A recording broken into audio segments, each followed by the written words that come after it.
You're tuned in to Get Right Fantasy.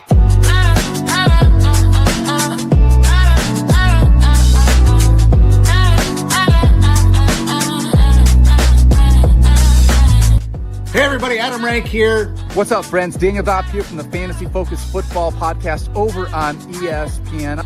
It's Fabs here, Michael Fabiano from Sports Illustrated. You know who you can trust if you've got some questions about your fantasy squad? Want to check out a cool show on YouTube that'll help you get ready for the fantasy football season? Check out the Get Right Fantasy Network. Check out the Get Right Fantasy Network. If you are not subscribed, what are you waiting for? You want to lose your league? Head on over to YouTube. Check out the Get Right Fantasy Network because they're doing everything they can to make you a better fantasy player. You got to get right with the Get Right Fantasy Network.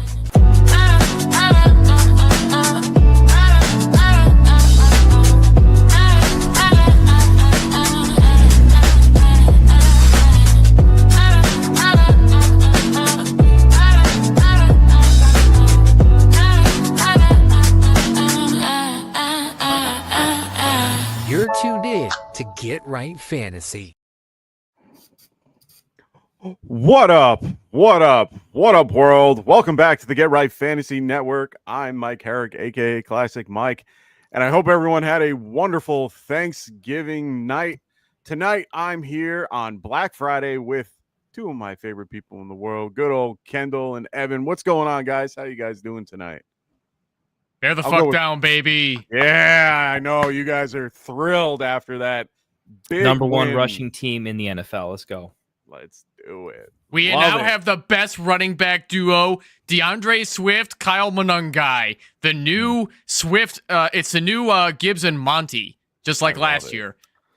Hey, man. I mean, they killed it tonight. We had a really good Bears versus Eagles game. Bears winning it 24-15. Had a really good showing overall today for the Bears. So I got two big Bears fans in the house.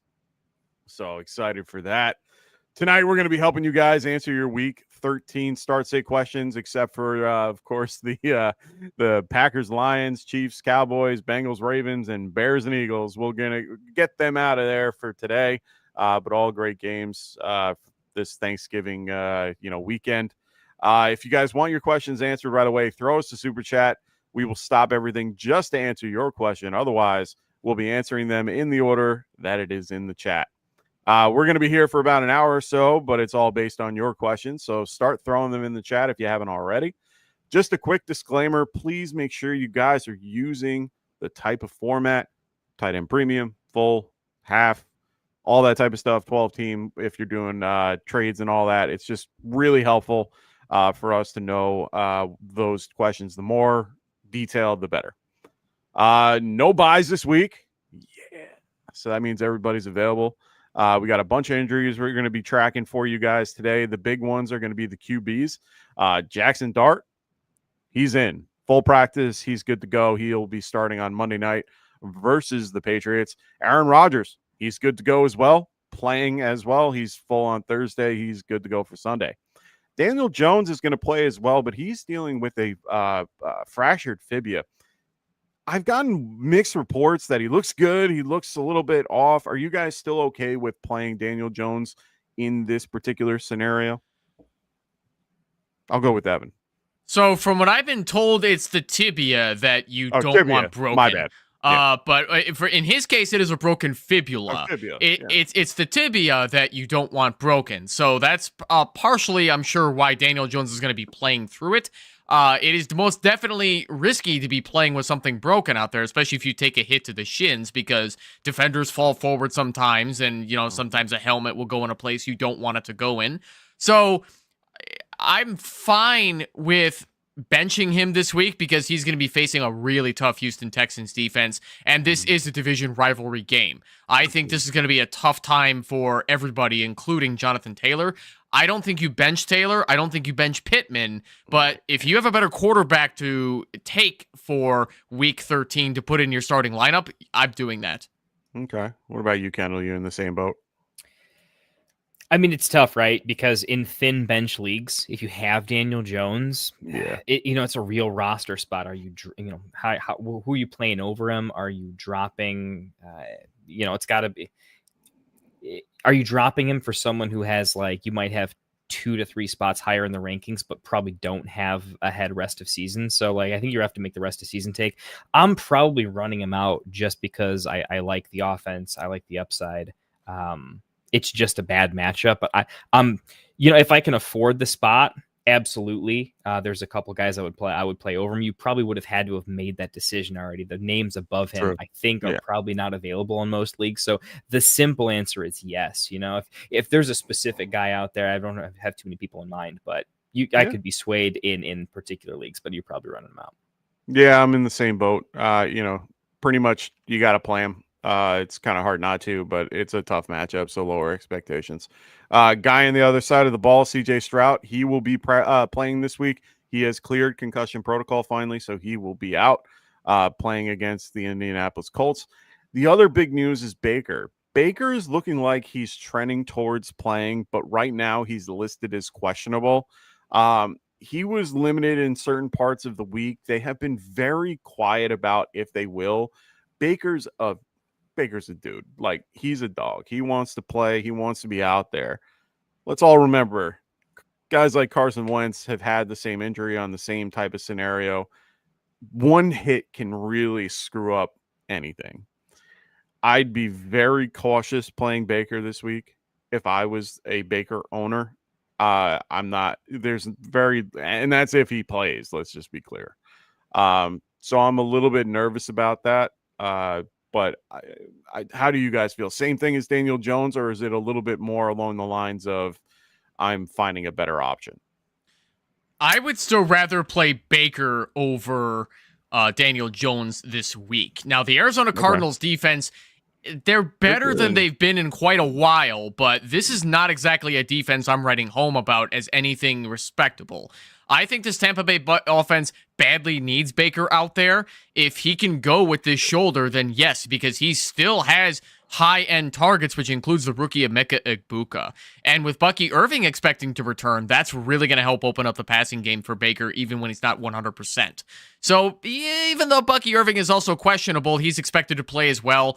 I'm fine with starting Baker this week if you are in a 2-quarterback league, or if you're just feeling spicy. Go right ahead. Nice. Kendall? Yeah. I mean, Baker's a dog. That's definitely one of those, like, I'm going to underreact to the injury on principle. I think I'm going to be right more often than not. So usually a good bet, especially with him. And then he's someone that, like, last year I did bench him when all of his weapons weren't around. That wasn't me saying, Baker, you're not a dog. That was me saying, he has to rush for a touchdown because everyone's injured. I just don't think he has it around him. And we were right for the most part. But when he's got healthy weapons, even if he's banged up, I'm going to run him out. Much to Evan's point, even if Bucky's in a pitch count, him being out there is still a nice dynamic with the offense. The weapons, I'm still probably higher than market on. Yeah, I'm running Baker out for sure. Okay, fair enough. I have one more quarterback to add when you're ready, Mike. Sure, go for it. So Max Brosmer is going to be starting at quarterback for the Minnesota Vikings against the Seattle Seahawks. Ugh. Now, Brosmer is an undrafted free agent out of the University of Minnesota. J.J. McCarthy has entered the concussion protocol, and he is out for Week 13. I did not see when he took that concussion, but some of it is kind of making me wonder how much of a soft bench this is. But at the same time, if it's really a concussion, you don't want him out there risking his health and safety. So there's going to be a lot of people who are going to be questioning Justin Jefferson, as we're going to get to some of those questions in a moment with Jefferson. Now, Justin Jefferson is still an elite wide receiver. Yes, he's not putting up elite wide receiver numbers, not especially in the last 3 weeks when he struggled to have any worthwhile chemistry with J.J. McCarthy out there. Max Brosmer, being the undrafted free agent that he is, undrafted rookies, or just rookies in general, often lean too heavily on the first read. And the first read is going to be Justin Jefferson. He will be the target hog in this offense. Now, if you have Jordan Addison, if you have TJ Hawkinson, that's when I would consider benching those guys. Jefferson is the only option I want to trust from this Minnesota Vikings offense, even against a really tough Seahawks defense. Yeah, that's going to be a tough one. I pretty much have already loaded up most 49er defenses I can in any league that I have defense in one way or another, if I can. I think you meant Seahawks. Oh, I meant Seahawks. My bad. I was thinking of the other matchup that I'm grabbing people in because San Francisco is facing Shedeur, and I just don't trust it. So thank you, Evan. I didn't mark that one down, so I appreciate that. Bucky Irving. We're gonna go to the running backs now. Bucky Irving, he's trending towards playing. He's listed as questionable, but everything kind of is in the boat of that he probably will play. He's been practicing all week. He's been pretty good. Alvin Kamara has been ruled out for this game. He is not playing. Teammate Devin Neal was on the injury report, limited, but no longer has the tag. He will be taking over running back duties. As you can see, Kendall is giddy for this type of matchup. So am I. I ended up having to grab him in a few leagues, and people were not thrilled. Love you, buddy. I have like an 80% share, like a legitimate 8 out of 10 leagues. I had him the week before. I picked him up in our home league, and my brother's currently like 8-4, and he's like the top team, but I'm 6-6, and I'm within 2 games of first. So our league is very competitive, and I saw the list, and I'm like, everybody's got under 40 that they could spend, and I'm like, screw it, I'm gonna go at the top. So I ended up betting 41 and got it, and I ended up getting him. And my brother was like, "Why do you need him? You don't need him. You're not gonna play him." And I'm like, "Bro, he's a top free agent. I love you." You see those targets, man. I know. I cannot believe he fell in the draft, dude. Like if I'm getting hot and bothered by Kyle the Nun guy, but. Dude, I know. Devin Neal was a dog in college. I know. He did not have a weakness in his game. He's a solid pass catcher, and I'm playing him over the next guy we're going to talk about, Kenneth Walker. He was limited, but no tag this week. I'm actually playing him over Kenneth Walker this week just because of the matchup. We also got Trey Benson. He is still on IR, people. Just be aware of that. He has been ruled out. Right now, I heard something about it. I thought I heard whispers of a setback. It's going to be easing him back in. Bam Knight is currently questionable coming into this game as well. Michael Carter and Dearness Johnson are the only 2 really healthy backs for this team. Michael Carter might get another opportunity, and Michael Carter did pretty well the last time he had the start. Marion Hampton still out, ruled out this week. Hasn't been activated yet, so just be aware of that as well. Looks like another week of Vidal. Dude, he's on a lot of waivers. He was dropped in a lot of thin benches who needed to make a move. The fact I picked up Vidal about 10 minutes before I hopped on stream, legitimately in one of my keeper leagues, man. So IO 2004, we see your question about Vidal. We're going to get to that momentarily. Yeah, don't worry. We see everybody in the chat. We're just going through the injuries real quick. We just wanted to get those out of the way. We're going to run through the wide receiver injuries, which are pretty quick, actually. Drake London, he's been ruled out. Marvin Harrison Jr. looks like he should be a game time decision. He's listed as questionable. It looks like he's playing. Ready. That's why I said it's like a game time. It looks very in between. He's kind of given the I want to play, but I'm not sure type thing. Like he feels unsure. I'm going to leave it as a game time at this point. That's my feeling at this point. I'm still not going to play him even if he is. I'm just not there yet. I think Michael Wilson has taken over for that particular offense, and it's just him. DK Metcalf, good to go with his ankle. He was hurt in the beginning of the week or at the end of Sunday, and now he's pretty good. Chris Olave, this one's a little bit nerve-wracking for me. Limited, did not practice, limited, and then questionable tag. That's not a good thing, but it's good that he came back on Friday. I would be very cautious, but he does play at 1:00, so come back on Sunday. And I will let you guys know about his status. So make sure you guys are coming back Sunday morning, and I will give you guys more of an update then. Brian Thomas Jr., good to go. He is going to be playing, no injury designation. He is back after being out for a few weeks, so we'll see how that goes. Tight end My injuries. guess is that he will be getting a lot of passes thrown his way, and they will be uncatchable balls because Trevor Lawrence is bad. He really is. It's so sad. It is. He was amazing at Clemson, and it's just the Jaguars somehow ruined him. Yeah. I don't know how. Tight end injuries. There's not really anything that really anybody cares about. Chika Okonkwo is limited, or was limited most of the week, but he's listed as questionable. That's about it. There's really no tight end injuries. So now that I'm all done with those, we can get into these questions. We got IO 2004. What's going on, man? He goes, hello, beautiful people. What up, Io? He goes, did I make a mistake by dropping Sean Tucker for Vidal? I don't have Bucky or Hampton. Should I try and get him back by dropping Ferguson or Brissett? I have Burrow and Gaddison. I don't think you made a mistake. Like, I wouldn't go as far as to say there's two parts. Like, did you make a mistake? No. Sean Tucker, it like loses a lot more value as an RB2 behind Bucky than Vidal does behind Hampton, even when Hampton's there. That team's happy to have a Vidal as a part of that game. He looks fantastic doing it. But no, at this point, I think if you have Burrow, I'm fine dropping Brissett. You know, at that point, at this point in the year, I'm looking at like, if I lose Burrow again, I'm probably just not winning. At the end of the day, right? So just go for maximum upside. And in that case, yeah, I do like I like keeping a Sean Tucker or bringing it back over a Brissett and just playing balls to the walls, man. If Joe gets injured, that's a whole separate problem that we're just not going to prepare for. We're not going to lose any percentage points hedging our bets at this point in the season. So that's what I do. Yeah, IO 2004, I'm in agreement with Kendall here. Like, if you're stashing two quarterbacks right now just because Burrow got hurt and you needed somebody to play, which would have been Jacoby Brissett, you can go ahead and drop Brissett at this point. You don't need to hold on to two quarterbacks if this is a one-quarterback league. Yeah. Now, as far as your main question goes, dropping Sean Tucker for Vidal, absolutely not a mistake. I think that was a fine move to do. Sean Tucker is going to be lucky to be seeing low-end flex volume with Bucky Irving back, and even last week against a tough Rams defense, he was not very good. 12 carries for 42 yards and then caught one pass for 4 yards. That was a bad game for the Buccaneers. They basically walked into a metaphorical buzzsaw against that Rams defense. So I don't think Tucker is not a league winner. He's not a must hold. I think you did perfectly fine picking up Vidal. You may not have Bucky or Hampton. That's totally fine. You can hold on to Vidal until Hampton actually comes back, and then even then, I don't think Vidal's going to be splitting work with Hampton. I think he's going to be a change of pace guy. So, yeah, you can rent Vidal just perfectly fine. Yeah, I agree. I think Vidal is just, I think he's more than fine.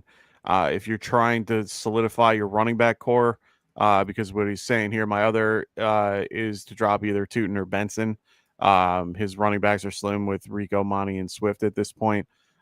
So I understand trying to get a little bit more depth at running back, but I think Vidal should be fine. I think, keeping Brissett as a backup QB, if you have the bench space, only if you have the bench space. If you're in a 5 bench, not worth keeping. 6 bench, maybe 7 bench, I'd be like, sure. That's kind of a given at that point. But anything more than that, I would pretty much be telling you, you don't need Brissett. It's not the end of the world. Go, pick up go get Sean Tucker back if you want. But at the end of the day, you don't need to give up at all. I think he's going to help you for another week or two, and you should be fine. So super chat. We got a super chat. Oh, we do. Oh my, look at that. Thanks, man. So he goes, how about Ferguson or Gadsden rest of the season? I think that's a fantastic question. Hoping you guys don't mind me going first here, because I think Ferguson is definitely going to be the stronger hold over Oronde Gadsden. But if you have one or more flex spot in your league, there's nothing wrong with holding on to both tight ends if you happen to be holding both. Now, I'm not sure what you're trying to accomplish here, IO 2004, but if you already have both Jake Ferguson and Oronde Gadsden the second, go right ahead and hold on to them, because Gadsden will have some tight end 2 value with tight end 1 upside rest of season. 100%. Me personally, I do not have a philosophy that includes rest of season rankings, because I don't agree with them, because too much can change on a whim's notice, and there are too many variables in fantasy football that make rest of season rankings just instantly change like that, and I try to avoid them if I can, but they're both still good holds rest of season. Dude, that's like razor thin for me. It's pretty close. That's insane. Like, so here's where I'm at. If I have to think through this like logically right now, Ferguson has been a very, very good tight end in an offense that keeps getting better. My only concern with Ferguson as I look forward is when I look at Ferguson's production early in the season, I don't think Pickens from a target share perspective was being looked at as the weapon that he is on the offense right now. And Javonte is becoming a bigger thing as they just kind of round out their offense with the run game. I worry that Ferguson starts to take more and more of a backseat, but I think he feels like, from a rankings debate standpoint, he feels like the chalkier play than like Gadsden just feels riskier, and we've seen less of it. Ferguson's been good for a while. He got the bag in the offseason because of what he means to the team. I think I'm actually going to go Gadsden, but purely from I see that offense and Gadsden's role in that offense with more upside than Ferguson. And this is based off of if you asked me last week before this most recent game, I think I would have had them flip-flopped, probably one exact spot. But specifically, I'm not box score hunting, but when I watch the game and compare it to what I'm looking at with the box scores, and I'm seeing the target distribution, I'm seeing the red zone targets and how they're going about manufacturing touchdowns. I think Ferguson's probably going to be a touchdown-dependent tight end and someone that I just don't think is going to absorb enough of the overall just air yardage. I think so much of that is going to Pickens, and CD is going to be running into form a little bit as well. So razor thin. I don't think a Ferguson take is bad. I'm saying I think it makes a lot of sense. I'm playing for a little bit more upside, and I'll admit I'm embracing risk, but I am going to go Gadsden for the for specifically not do I think he's a better tight end? It's more of I think his role in his offense has more upside based on this past week. This changed my ranking. Oh, so I'm going to answer my question. Don't worry, Robbie. I see you in there throwing a super chat. We'll get to you after I get my Love take. These super chats, guys. Keep them coming if you can. Yeah, dude, we appreciate I want it. to lock in on the best right I got here. And no pressure to give us super chats. If you guys have a question, we will get to it. Yeah, right after the other. In this case, for me, it's going to be Fergie. It's really more because of the offense that he's currently in. Last 2 weeks are just a really good barometer of what they can do against two really good defensive teams, and they were able to put up 1,000 yards with 3 different receivers plus. And he's been averaging at least six targets and 5 catches for the last 3-4 weeks. He's a lot more consistent. He's a lot better.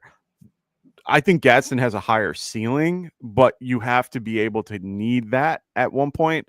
I just feel more comfortable in the right now. Ferguson's safer. He's just definitely a safer pick to move forward for the rest of the season. He also they both have generally about the same type of strength of schedule if I'm looking at it correctly. So I really feel a lot stronger about Fergie just because of the offense, just because of everything going on. And I love Justin Herbert. Let's be clear. But that offensive line is awfully shaky. If Herbert can't get rid of the ball fast enough to Gadsden, right? That's going to be the next thing. Is they're not going to be able to do a lot with that. And I agree. It's the offensive line. They're already down 3. The outside tackles are gone. That's just it's not a good hit. So I'm going to go with Fergie for this one. So, Robbie, let's get to your question. We got Genty, Dottle, and Buka in the flex. I'm assuming you're only wanting one for this, and I'm assuming it's full PPR. If we don't know which one it is, we're going to assume that's the case. So, full PPR, one person needed. How do you got? Who's going here? I can give you my first. I'll just jump in. I know my first out easily is going to be Dowdle. That matchup is nightmarish. I pulled him. So he's just great talent. I just cannot see outside of a fluky, outside of the Rams willingly letting Dowdle do that, and I don't see that happening. That's a defense that legitimately scares me. So it just becomes Genty Igbuka from there. How do you guys go about that? The hard part with Genty coming off a slight injury, he's fine. He's off the injury report. But at the end of the day, going against the Chargers, another tough defense, but he's still heavily involved. They've been trying to get him a little more in the passing game. And Buka, I'm a little nervous about with Baker if he's playing. If Baker plays, I'm a little bit better with it. But if he doesn't play, I am very scared of Mbuka. I'm currently playing Olave over Mbuka at this particular moment for just the concept of what might happen. If Olave's out, I'm okay with changing it. But in this case, it's Genty or Mbuka because I agree with Kendall. Battle is not the play. I think I'm going to go Genty, and it's really just because of the concept is the guaranteed of a touch and more guaranteed, and he can control the offense more than Mbuka can. So if they're in a situation where Baker gets hurt, you are then not screwed by someone else getting hurt. Genty has to be the one to get hurt for it to ruin the whole world. You know what I mean? I'm going to go with Genty here.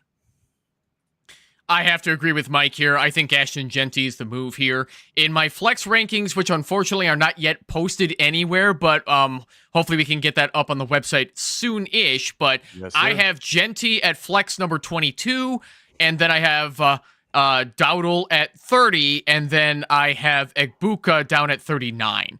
And I think that the Arizona Cardinals secondary is not...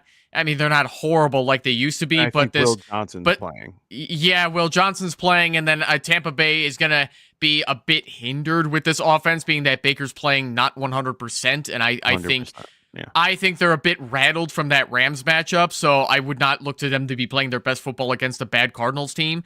That being said, I think Ashton Genty is your best bet because the Raiders' offense is so bad, they're going to have to dump the ball off to him many, many times in this game. A minimum of 5 times, I should add, because he's gotten a minimum of 5 targets over the last 4 games. So you can take that to the bank if you're in PPR, Robbie. And yeah, go ahead, stick Ashton Genty in there, and go ahead and feast.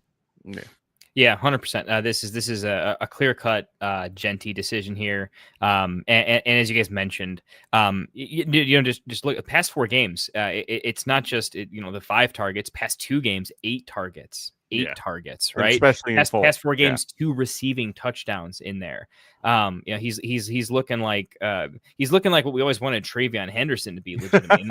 This is 8 targets in back-to-back games. 50% of the last 4, he's catching 5+ balls and a touchdown. Right, we're talking about a 5+ point. 5 to 10 points straight up in PPR outside of rushing, which is what he's known for. And the chances that he falls into the end zone, look at any sports book, and they're not laying a whole bunch to make that happen, right, on any given day. So Genty is just too chalky.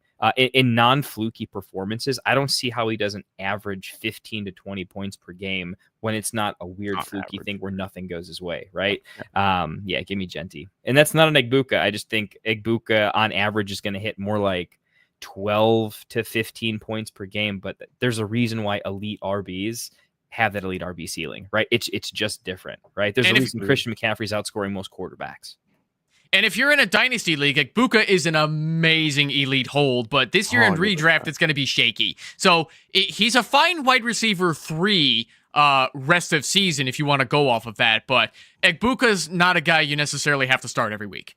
Not a problem there, Robbie. That's what we're here for. Please make sure if you guys are new to the channel and you want to, see us again, we're here every Friday, every Sunday, Mondays, and Wednesdays as well. So make sure you guys are liking and subscribing if you haven't already. Really appreciate the help there. So thank you guys for your contributions with the super chats. Really do appreciate it. Church Boy Reg, let's go to him. Yes, we got Church Boy. What's going on, man? He goes, Jefferson or Olave? I like this question. I have Olave at, if my rankings will come up, please. I have Chris Olave at wide receiver 11 and Justin Jefferson at wide receiver 18. And that's largely because of that tough Seattle secondary versus Max Brosmer throwing him the football. But Chris Olave is the safer bet with Tyler Shugg building quick chemistry with him against a really terrible Miami secondary. So go ahead and fire up Olave. Yeah, he's in form play. That injury does worry me a little bit. So, I'll just go ahead and say this, right? It's a game. If I have him, I'm paying close attention to it. I do want to know as much practice report info as I can leading into it. And I want to go there. But Olave has played, outside of the concussions and stuff. He's typically been a tough wide receiver. He's not like Waddle gets injured, he's not off the field. Olave plays through pretty much everything. He's not known to be a wide receiver who's ever out. I mean, as a guy who's owned him in Dynasty for many years, he's as consistent as it's ever been. Especially, I remember his rookie year. It was just he was questionable a lot down the stretch and just delivered all the time over the middle, getting hit. he's definitely he doesn't have to hit more targets than Jefferson. Like Jefferson will probably out target Olave.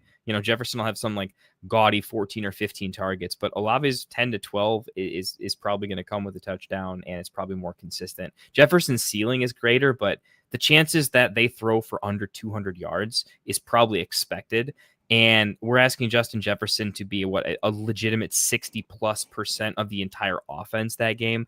That's not something I want to bet on too often, even with his his talent, right? Right on. So yeah, I do not trust Jefferson in one way or another. I don't care how healthy he is over Olave. I don't trust Max Mosber in one way or another. Last 3 weeks, Justin Jefferson has not been doing what he normally has, even with JJ McCarthy behind center. He's currently wide receiver 22 on the year for the last 3 weeks. And on top of that, Chris Olave is, at least wide receiver 19. I know it's not that big of a difference.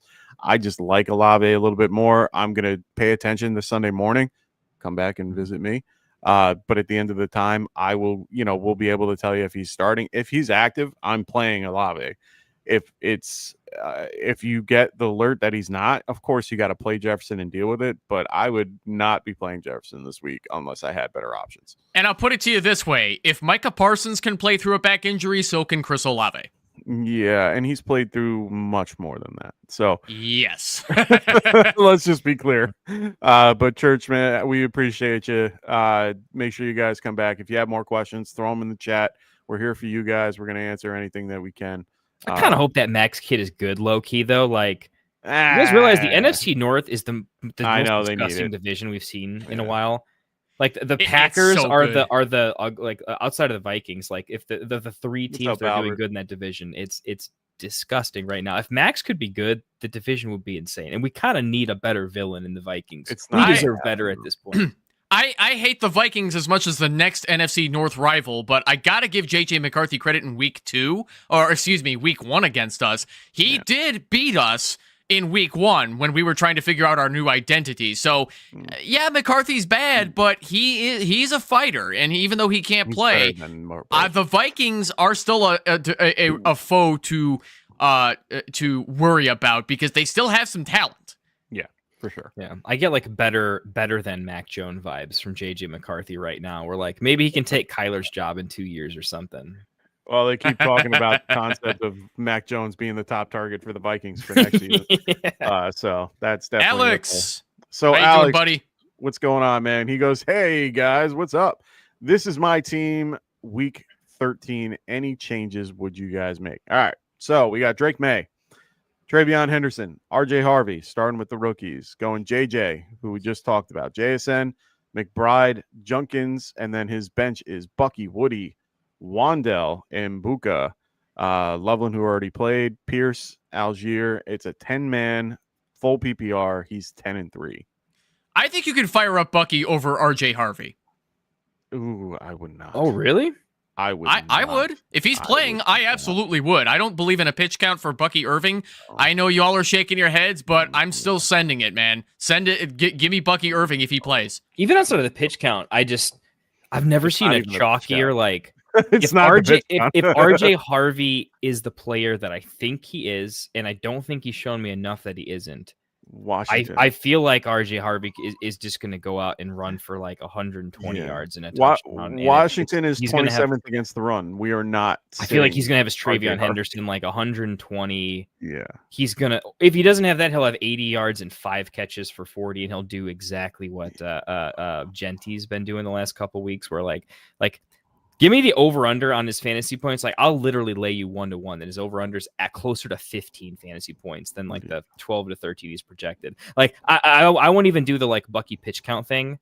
I think what's closer to the truth is the team would love to have Bucky on a pitch count, except then they're going to play football, and by the second play of the game, it's going to be Bucky gives us the best fucking chance to win this. I think we got to run him out a little bit more, right? Like, that's probably going to be closer to the truth. So I think he's going to get more run than the team wants him to. But even at that, it's not an anti-Bucky pitch count. No. It's a RJ. My boy RJ is going to have himself a game. Yeah. He's a top 12 play for me this week. I get him out of my lineup. I need to bring him. I would throw Judkins out for some questionable plays way before RJ Harvey. I have Judkins like 5 or 6 spots below him if I had to.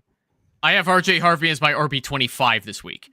Yeah, I'm at 17, and honestly, I can bring him up a little bit. And honestly, I think he has a chance to smash this week. The only guy in this lineup that I'm questioning is JJ, with what he has on the bench with Wandell and Mbuka.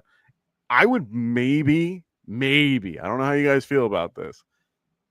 I would maybe play Wandell over JJ. I wouldn't. No, I couldn't. I can't do that just yet. I see where you're going with it, but actually, I think there's something hold on. like. Let me do my math It's here. Dart, not Jameis. If it was Jameis, let's have that conversation.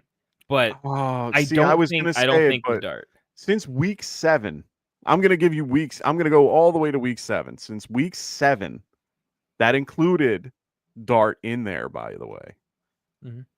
Wandale Robinson's been wide receiver 8 in full PPR. The New England Patriots average 26.7 half PPR points per game given up to wide receivers, which is mid. It's not horrible, but it's also not that great either. No, they are right. They're 21st against the pass. I'm not, and that's the thing with Gonzalez being hurt. He was a big contributor to why they are at that point now. But at the end of the day, he's coming back. He's a good press guy. But the problem with press guys, and he's a little bit of a bigger corner comparatively to a guy like Wandell. They're going to find ways to manufacture touches for him, and they have been. Now, I agree. Dart, if it was Winston over Brissett or over Dart, I'd feel a little bit better about it. But Wandell has been doing very well the last few weeks and has been scary good. I predicted him in the top 24, actually the top 20 of wide receivers at the end of the season. I'm actually shocked that it's coming up to that point. I have Wandale at wide receiver 22 while I have Jefferson at 18. I have Wandale at 12 and Jefferson at 19. So I don't know. I don't hate to take the bias into it. The stats the entire season say that if you blind bet that most of this year, you would have been right a lot. Actually, that's my point. He's gotten 61 target in the 5 weeks that I just showed you. He's the leading target guy at 61 and 37 receptions. So what do you think to this? I mean, if I could, maybe the magic power of AI will help me with this one day. But like, if I could go back and figure out, like, on average, like, even just say, like, make it just good quarterbacks, right? But like, oh my god, when quarterbacks come back in after being out, like after being out a week for whatever reason, right? Yeah. Like, I'll even say, like, even outside of concussion, right, which is not a great one, right? Like, outside of that, their first game back, what's the average production of their wide receiver one? Yeah, I would just think on average it probably takes a pretty decent hit because the offense just looks a little bit weird and has to get back into sync. It's one of those slow first entire halves, right? Where since week 6, I added one more week to it. He was wide receiver 4. He's been wide receiver 4 for 6 weeks with Dart and or Winston. Oh man. In your lineup, can you really bench JJ for Wandale? It's so hard. Yeah, but we got to get. I need to stop in my own head thinking that this is week 1.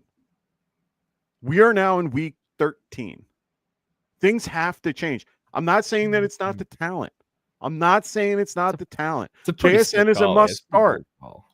It's a very bold call, but I would actually be almost willing to do it. And it's nothing against JJ. It's all for the quarterback. How do you have Judkins, JJ? Like, is that a thing for you guys? Just outside of JJ, Judkins. Like, if it was down to like let's get Wandale in there. It's just still my point. There's only 2 wide receiver slots. So in this case. I mean, I'm playing Junkins. Actually, Mike, I do have a question for you. So the New York Giants are the first team technically eliminated from the playoffs. They're 2-10. They're 0-7 on the road. Agreed. Yeah. So this Giants team at this point, they got nothing. No. Let me finish my question. What is Mike Kafka going to do at this point with this entire team? Is he going to start sending out these backups to see what they can do, or is he just going to full send it with just his starters just hope for the best? No, he's trying to get a good resume at this point. You have to remember, Mike Kafka. being the resident Giant fan, I have been watching this team for years. The fact that if you ask anybody that's a Giants fan, well, outside of a Giants fan, for the last 2 years, who is ROC, no one would be able to tell you who that person was. They would tell you either Daboll, and that's it. No one knew anybody else but Daboll because of Coach of the Year, the whole deal. Even on Hard Knocks, he is not even brought into the conversation of when we were taking the draft with Neighbors. He wasn't even in the room when Neighbors was being interviewed. He wasn't even in the room from what I saw and wasn't asking questions. So when I saw all these different things, I'm sitting there and I'm like, oh my God, Kafka's the only guy that hasn't been touched. There's a reason. He's a decent coach. He has a good lineage from Andy Reid. He has a very good, he has all these really good references from where he was. I think the guy knows what he's doing, and he's looking to get a head coaching job next season. So I think he's going to put his best foot forward. So the other thing I'll ask you, too, is that the defenses that Mike Vrabel rolls out there are no joke. He doesn't exactly have the secondary talent that he wants, but why wouldn't they game plan for Wan'Dale Robinson, being that he's like their only good offensive weapon at this point? No, I understand, and you're not wrong. But the thing is I still think he can beat whatever they're going to try to duel out. And on top of that, I think that they have to game plan more for Dart than they do for Wan'Dale, because Dart is a completely different person comparatively to Winston. And in that case, you're planning. Winston is more of a guy that of all trades, as he likes to say. He can catch it, he can run it, he can do whatever you want. But at the end of the day, Dart is more of a downhill runner. Now, will he stop doing that now that he is back? Probably. And I don't see his production going too high. I don't think his floor is as high as people think it might be with his rushing upside. I think at this point, you pretty much have to curb what's going to happen with him. But I do think Wan'Dale has a big role to play in this offense moving forward. It's a primetime game. That's another part of this that is a big thing that people have to understand. I almost forgot about this game being a primetime game. And that's the whole Monday night, baby. It's on the big stage on a holiday weekend. They're going to need to involve people a little bit more. He's, like I said, he's been wide receiver four for the last 6 weeks. I can't ignore something like that. I ignored it last week and I lost. I'll put it to you that way. Ooh. I sat him for Ricky Purcell because I thought Purcell had an opportunity to do well against Carolina. And I could have told you to start him against Detroit's weak secondary. Right, Kendall? Same. Detroit secondary. I mean, horrible. Wan'Dale won me. Anyway. Last week, dude. But my whole point is that in this case, I am not doing that again. Now, granted, if you want to look at how the world works, that I'm playing him this week means he's going to suck this week. You can go off that all you want. But I don't trust Bosmer at all. I do not think he's anything that's going to make this offense better. I think that it's going to be a very run the ball type game. It's going to be Madison. Mason and Jones.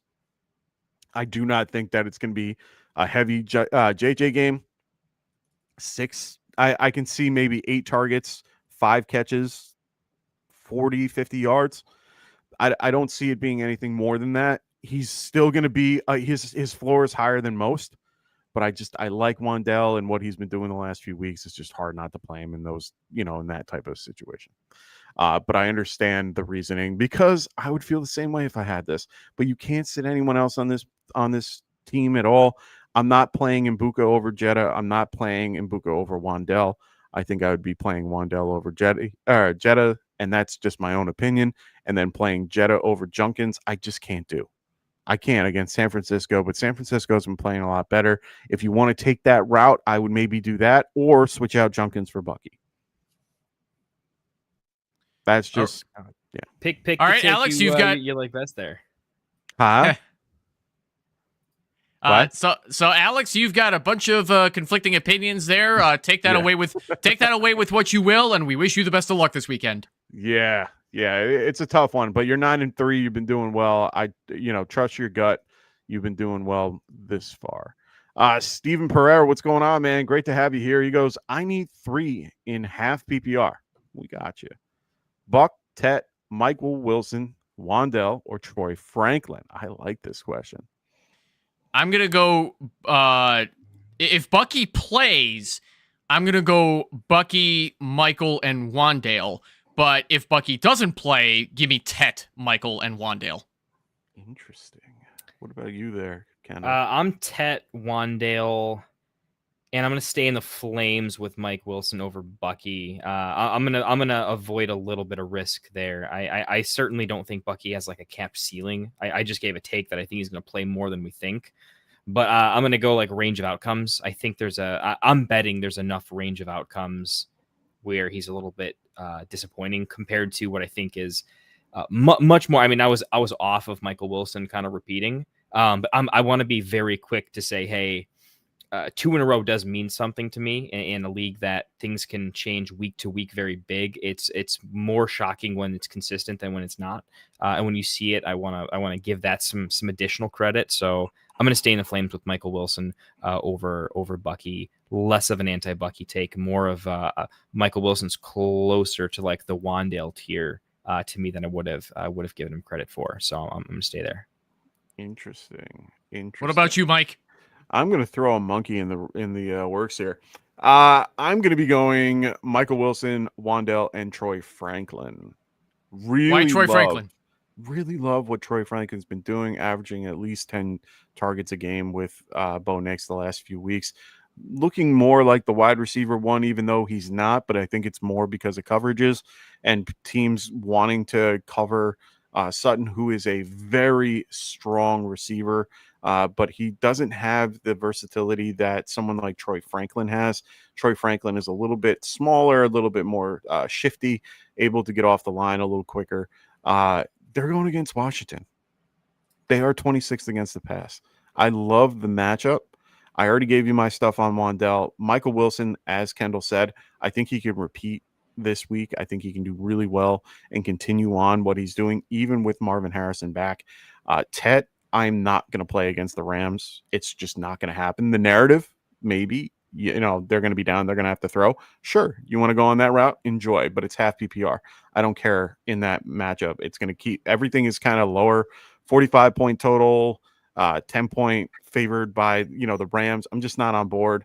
And then Bucky on top of that going against Arizona, first game back. He's also said that he's had some, issues with trying to get back on the field and finally, able to. They're still listing as questionable. I feel a lot comfortable playing guys that I know that have been doing well. Wilson, Wan'Dale, and Franklin have been doing that way. The only caveat to this, Wan'Dale is technically considered questionable. They do have a practice tomorrow, but I would assume he's going to play based on the fact that he's been limited all week. So that's why I didn't bring him up in the first place. So that's my only caveat, because if he's out, then it kind of screws you up on what you have to do. But I'm going to stick with Wilson, Wan'Dale, and Troy. I actually have a question for the both of you here. Can Steven really go wrong with any of these 5 guys, assuming Bucky plays? No. I mean, definitely not. Like these are good spots. Like I agree with the pro Troy Franklin take. Like I do like what I am seeing. Last 5 weeks, he's averaging 9 in half PPR. I want a guy that has a fairly elevated chance. He's starting to become a little like a little Calvin Ridley-esque, where he just had a nose for the red zone. Nix clearly likes locking onto him, similar to a Caleb Rome in the end zone. So I think in half PPR, I want a guy that can go bigger, right? And that's certainly there. None of these are bad options. I know I included Tet. Tet kind of scares me for like the biggest downside, but these are all really aggressively good options. I'm feeling pretty good about your week. Last 5 weeks, Troy Franklin, wide receiver 18. Michael Wilson, number 15 in full PPR. Steven mentioned that he needs upside, and honestly, I don't know if upside really. Yeah, so we would say just go based off of matchup where Tetaroa is probably not qualifying as upside this week. He's a floor pick. Yeah, just what we said earlier, based off of our recommendations going against Tetaroa, that's probably your only downside, really. Yeah, I honestly think that Troy has the biggest upside of all of this, just based on the matchup that he has. And Ted needs 2 touchdowns to really give you upside. that's That kind kind of of the point sucks, I'm but like making. I don't see many outcomes where he has like 80+ yards. I think you're right. Like the Rams D would have to have one of their worst defensive performances out of absolutely fucking nowhere, right? Nowhere. Like, Yeah. so if that happens, I look at it as an act of God. Like it Yeah. just, that wasn't supposed to have happened. So I do agree with you guys. If you're looking pure upside, that those are the directions that it would go. And normally in half PPR, I would lean you more towards the running back. I'm just not there yet, and especially with the him being ramped back up, I don't see him getting 70% of the carries running in. That's just not going to happen. He's going to be getting 30% to 40%, and that's even if you're happy. You know, that's on a good day. I don't want to take that going in for his first game back. I have no problem with it after the fact. But in this case, I like Michael Wilson, who's been doing well. Wan'Dale I've already talked about, and Troy Franklin. The last 5 weeks, he's averaged at least 9 targets per game, and he's been averaging, what is that, 4? So what is that, 2.5 touchdowns per game, or 2.5 touchdowns? That's I like it. Or you have to curve it to 1.5, but it's not a bad matchup for him, and I think he has a ton of ceiling against a really good matchup for him. So that's just my opinion. Awesome. Wishing you the best, Steven. Yes. How about Lucius? What's going on, Lucius? How you doing, brother? He goes, I need to start 2, 1 wide receiver and 1 flex. Perfect. Half PPR. Options are Junkins, Shakir, Sutton, Wan'Dale. Thanks in advance. Wow. A lot of Wan'Dale. I like it. So these are all, well, except for Judkins, these are all wide receivers. I think Judkins is a perfectly fine play if you're looking for volume, but not necessarily efficiency, because the Browns are an awful offense. Shakir, I don't necessarily look at as a must start. So it sounds to me like for in a half PPR league, you could go Sutton and Wan'Dale and be okay, because Sutton is not out of this offense just because Troy Franklin is building chemistry with Bo Nix. I know a lot of people are scared about this Denver Bronco offense because it's a mess, but when you're going up against a defeated, weakened Washington Commanders secondary, I'm fine with starting Broncos wide receivers. I agree. I can't start Junkins. I'm too nervous about the concept of what San Francisco does. Beyond them being a little beat up, beyond them losing big guys like, Bosa and Warner, they are playing at an elite level, and they are still very good. They also have probably one of the best defensive coordinators in the league with Robert Saleh. I will give him the credit that credit is due. He is a very good coordinator and knows what he's doing. And in this particular case, they're going against a rookie. If I am Robert Saleh, I am stuffing the box with 8, and I'm praying that Shador, beat me. You're going to have to beat me with your arm, which I don't think he has. So that's what she said. Nice. But yeah, I'm all on board for Sutton and Wan'Dale. It's hard for me to lobby to play Shakir. I'd like him as a player, but unfortunately with the offensive line that's currently being destroyed by the Bills, who are losing their left tackle and right tackle, it is going to be a rough day for them. So I'm going to stay away from that if possible. So I'm going to go with Wan'Dale and Sutton there. Man, that's tough. I'm gonna go with a philosophy play. I'm gonna go Judkins just because in half PPR, I just sometimes have to go with it. It's not a great matchup. That was my other point is half PPR. I normally tell you to play the running back.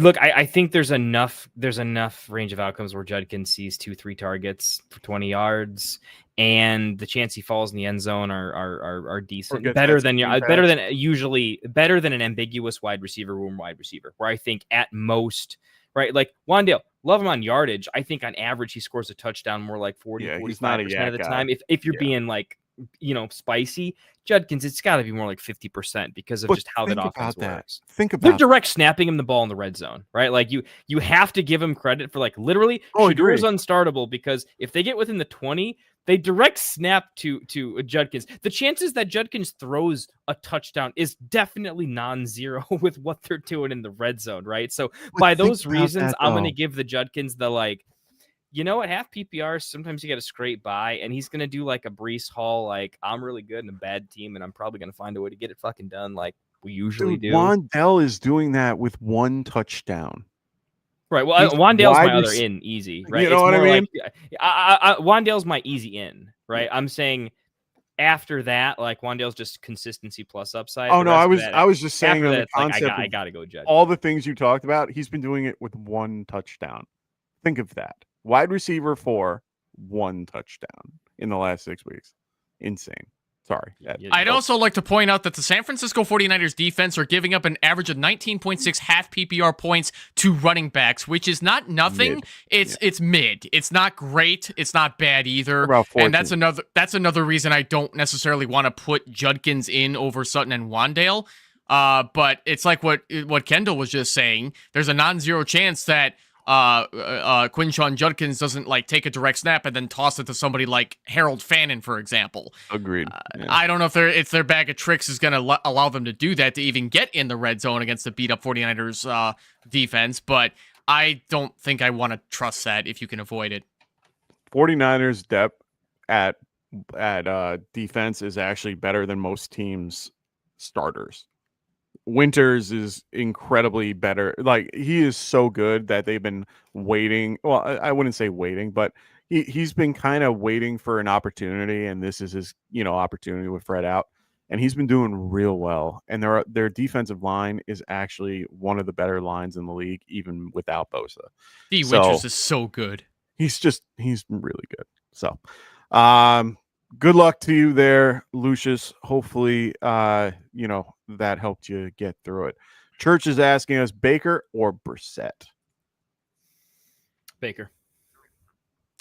I think I'm going to go Baker as well because I think we have yet to see Jacoby Brissett throw more than 2 touchdowns in a game, if I'm not mistaken. And yes, he has yet to do that. Really? Against a weak Tampa Bay defense, I could see it, but they just don't have enough good weapons to make it happen. He threw 2 in 9, 10, 11.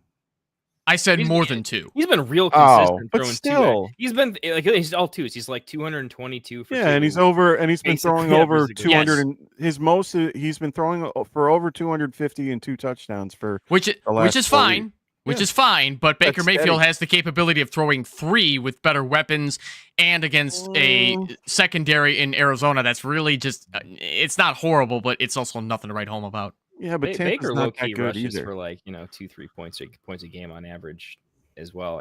There's no way I can't go to sleep at night saying like I benched Baker Mayfield for Jacoby Brissett because when Jacoby Brissett has like he threw for 240 and 1 touchdown, 1 pick, and you're like, I sat Baker Mayfield for an NFL backup quarterback because he had a few good games. Like, I feel in the grand scheme of things, when that goes wrong, I don't want to be that guy, right?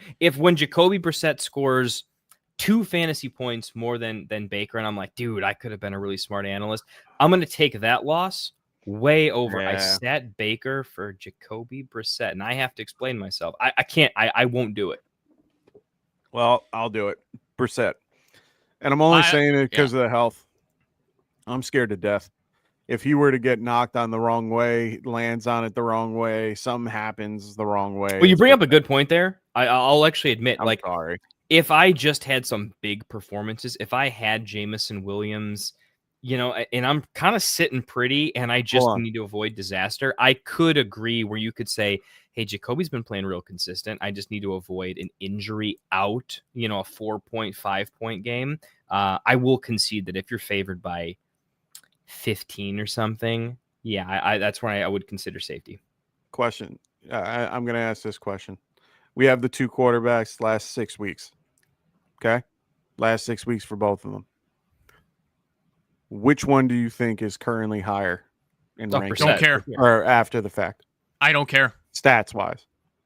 I mean, I think Brissett's clearly been playing. Brissett is QB5 since week 6. Yeah, but see, look at the take, right? When you say, "Hey, Jacoby Brissett's QB5 since then," you got to be like, Baker, "Yeah, but guess I've where watched Baker the NFL. lands though. I don't know, Where do you think Baker is? He's quarterback 19 in the last 6 weeks. Don't care. Okay.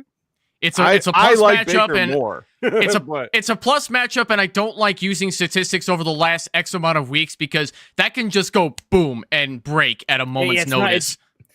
I think there's a difference between, like, there's also small sample, yes, but I'm one that I can make a big take based on like a 1 week change, but because I've been watching and I saw something particular, right? I'm saying I've seen Baker play in those games, and I think for the most part, they were a little more on the fluky side, not the Baker's bad side. There was always something going on. The entire offense hasn't been functional for a while. Just getting Bucky back. Godwin is, look, he's not only back, but he's more back than he was. Tez didn't fade away and is actually kind of a thing, right? And even just Bucky on the field for 25 extra snaps, it's got to help the team a little bit. Being able to have Sean Tucker when Bucky's not on the field, that feels pretty good because you feel better about him as a backup than what Rashad White was doing for multiple weeks, honestly, in terms of his usability. I think the overall offense, what would you project the overall Bucks offense does? Outside of injury, if injury is totally faded, I think they're okay. I'm looking at his stats and for the last few weeks, and it's scary. He's either going for 350 and 3, or he's going for 160 and 1 and 2 interceptions.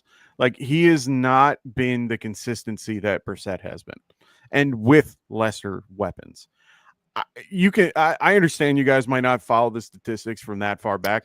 I gave it all the way to week 6, and he's far and beyond what Baker is, even with that, and before he was even injured. That's misleading because teams are not the same as they were in week 13 as they were in week 6. There are so many variables that change with that. The Cardinals offense did a really good job shifting their skill weapons and offensive play calling to Jacoby's skill set, which is better than Kyler Murray. But their best target is Trey McBride, and Michael Wilson is overachieving right now. But Tampa Bay is the better offense, and that's what I like to bank on. And there's a reason Jacoby's been a backup for most of his career because he's not better than Baker. Even though this Tampa Bay offensive line is struggling and the new pass catchers are also building some chemistry with Baker, I understand why you'd be scared of that volatility. But against a bad Cardinal defense, give me Baker over Jacoby, and I don't want to change that.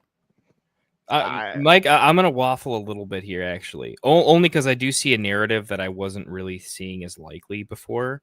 Right. And that it's not, I'm still pretty high on Baker, to be honest. No, I do think with a healthier run game, I'm just looking at the passing attempts, and I don't like that Baker's had super capped attempts. I think he can do a lot with a little, but I do think they're clearly going to lean more on the 187 compared to Brissett, who's going 261. Well, Brissett's not just doing an average amount. I don't know why no one's talking about this. At least people I'm on the following. He's got Cardinals 44, 50. He's currently first attempts. He's currently first in yardage in the last 6 weeks. Like, the Cardinals have been playing from so far behind in several weeks, and their running backs suck so bad they have to throw, and that doesn't necessarily mean it's good. My point, though. Yeah, the running backs aren't healthy though. That's just it. Like literally none of them are healthy. We were doing do you start Michael Carter? Brissett's playing good enough, I guess, that as a team, I guess you're like, would I bet that Jacoby Brissett just throws the ball 45 times and doesn't suck and probably gets 2 touchdowns out of that? You'll probably have to. I mean, that's just it. He's gonna have to. Like, if you told me Bucky Irving rushed for 6 yards a carry, but they only gave him 12 carries and he caught 2 passes, so he was capped. And then Sean Tucker also toted the rock 15 times and just did a bunch and just was very efficient, and they had to throw the other direction. I mean, that's 3-game sample where 44 is the lowest he's thrown, and he's not been amazing on it. I just think he's been good enough on near 50 attempts on average. I don't think Baker, especially when injured on a team that probably knows they're not going to throw that much. They're a smart enough team to play for the playoffs and probably say, "Do whatever we got to do, Baker. We need to get him off the fucking field." Yeah, straight up, handing the ball off and then get out of the way because we're a playoff team.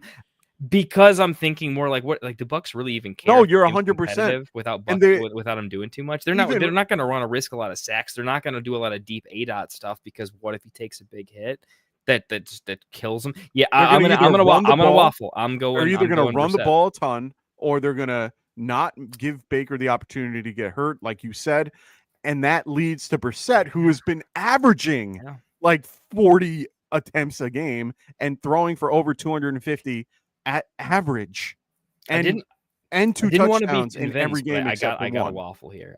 I'm telling you, it feels wrong. It's kind of like the Wan'Dale JJ conversation, a little bit different, but in the same concept. It's the same. It's quarterbacks in different tiers. In real life, Baker is a top 2 tier.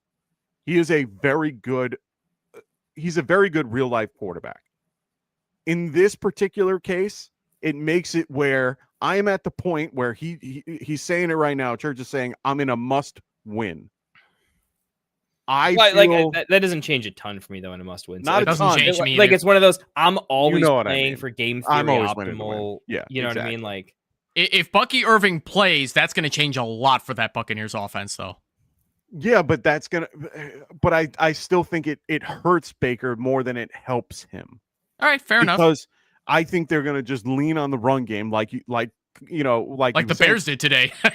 Kind of like, well, that's what they normally do. But that's the whole point. It's a copycat league, right? They're going to see what the Bears did and be like, dude, that's the offense. From right what there. we can see from the Cardinals offense, they have been consistent with the pass. They have been facing teams, even against Seattle. He had a good day.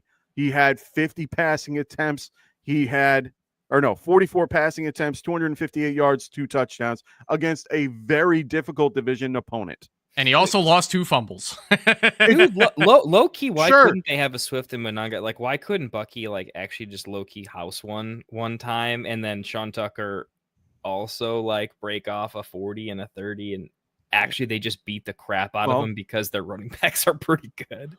And then if you look at it against San Francisco, another division opponent, he threw for 57 times and did 452 yards. So the whole point. Sure, enjoy. But at the end of the day, those 2 picks don't mean anything when you're throwing for 400 and something yards. Evan, my point is, he's never going to do that every day. I didn't want to change. I didn't want to, but I'm so glad this is happening. I'm upset with how excited Mike is that I came over to the dark side in the end. This makes me so happy. Well, I'm going to stick with my Baker over Brissett take, but Church Boy Reg, either way, we wish you the best. It's a good question. Yeah. I thank you. No, it's a great question. I'm glad. It is. It's fun to go through those mental exercises in a way that live streaming brings you. I got to be honest. Right. I set way better lineups after this, and the rankings always change after thinking through it. Oh, yeah, I blame Pierce. I always adjust my rankings after I talk about stuff, and I actually have I have Brissett at 11, and I have Baker at 23. So it's Raven. What's going on, man? He goes full PPR. He needs to flex one. T-Mac and Buka, BTJ, who's coming back, or Scary Terry. So 2 guys coming back. Scariest, most talented wide receivers in the NFL. It feels like this is the worst. This feels like an absolute segment. Horrible. He says, I don't like Bryce Young. Baker maybe playing. T-Law stinks, and Terry on a snap count most likely. Yeah, that's the take. That's my exact take. He just gave so everyone my take. I don't agree with any of that. I'm gonna go with Buka and Scary Terry here. We only got flex one. Only flex one. Oh, I'm sorry, just one. Let's go with Buka here. Ooh. Yeah, I'm doing it. I'm doing the Egbuka as well. I don't care who the quarterback is. I just think Egbuka's nice enough that even if Baker got hurt, Egbuka's still nice. T-Mac scares scares me. BTJ and his quarterback scare me. I kind of want BTJ. Despite I think he might have the most. I kind of like it though. I kind of like it. I like BTJ just a smidge. I like BTJ over T-Mac if that's crazy. I do too. It's an AFC division rival game, and those get weird more often than not. They do. I know. That's the weird thing. A lot of these games, I try to avoid them when I can, but I know that I have 2 games that we can't. Titans suck. You know what I want to know, though, in the Jacksonville offense? Does Jacoby Myers take away targets from Brian Thomas Jr.? He might, and that's my only. You're not you're not wrong there. And Buka, I'm a little nervous about because there's been whispers of good old Mike Evans coming back in the next week or two. Not this game, but in the next couple of days. Or weeks. I think Jacoby's good for BTJ, to be honest. I think they help each other, if anything. I think specifically from a scheme standpoint, I think he helps him in that. Just doing like just playing cover 2 and playing and having these extra safeties going on. I don't see like I think Jacoby means you kind of need to play a little bit more man. You actually need to account for him in the middle of the field. It makes your pass rush a little less good because he's such a good early option. He's savvy. I think it allows BTJ potentially a little less double cover. And yeah, but again, I think Evan said it earlier. I think he's going to get a lot of targets that are really uncatchable. Oh, I agree. It's going to be gross. I think all of those options are gross, but who's the safer option out of that? It's hard. I'd rather just go with Buka and just set it and forget it. That's Buka assuming. Yeah. I agree. Yeah, you got me to waffle a little bit. It's tough though. That's a really tough one. So he goes quarterback. Hold on. Quarterback is Dak. Running back is Gibbs. Brown, who already played CD and Nico. Tight end is Bowers. Flex. That's the flex. Okay. Oh, that's flex. Oh, okay. I like looping 49ers defense though, because that's pretty solid for kicker and defense. I love it. I do like that a lot. I think it's pretty sad. 49ers is easily picked up too. So you have a decent. You are currently pretty well off. You need a good solid floor. I'm going. Gibbs hurt you. Brown crushed it hard for you though. So CD crushed it hard. And Buka's just a safe option. It's more safe than the others. Yeah. Even if the targets are not necessarily catchable, he will get them, and you want to bank on that. Yeah, for sure. Because volume is king. Agreed, 100%. Ricardo, what's going on, Ricardo? He goes, "Hey guys, who do I flex, Gatson or Neal?" It's gonna be Neal. Yeah, it's Devin Neal, baby. Devin Neal's gonna have 8 targets. Yeah, at least, and it's just more guaranteed for the touch that you're getting. Devin Neal's gonna look like a slightly worse Kamara, dude. Like he was literally compared as like basically he's like he's gonna be fantastic. I love it. I love that comparison. We got Country Boy Jazz. What's going on, man? Great to have you here today. For those that are new to the show, please make sure you guys are liking and subscribing to the show. Also, check out our Discord. We have our Discord in the description for you guys. You can ask these questions and more. We're always in there and answering your questions. But, of course, we always love when you guys come on the show. We got 12-man full PPR. Start 1 QB, 2 running back, 2 wide receiver, 1 tight end, 1 flex. So we're picking this guy's team for him. Let's start with the QB. Purdy or Mahomes? You already started one of these two. So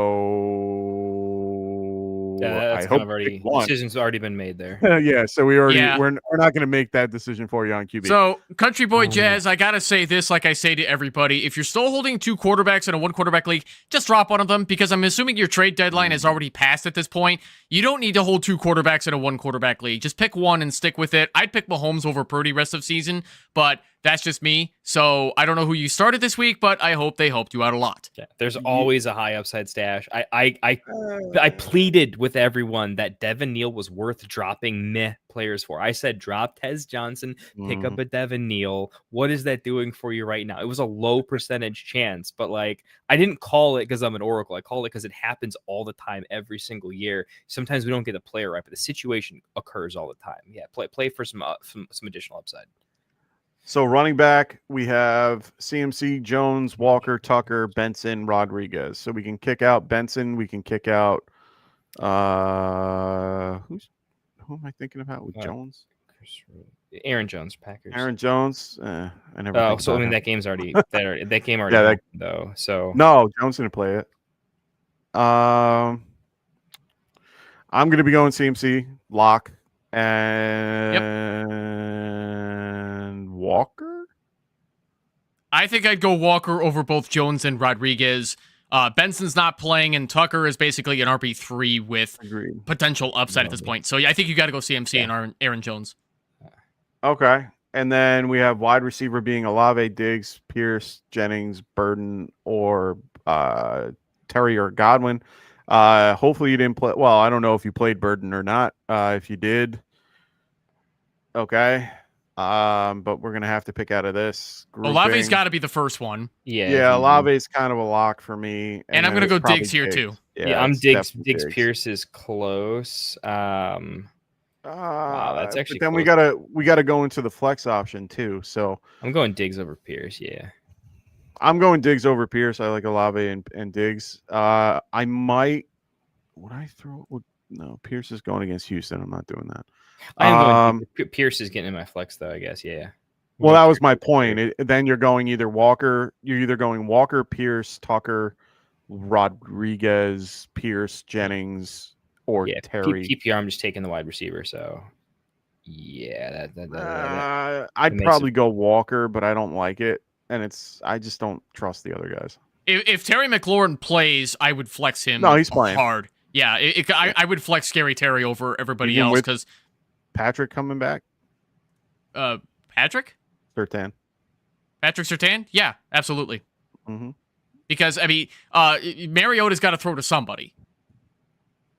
Surtain's going to lock him down, though.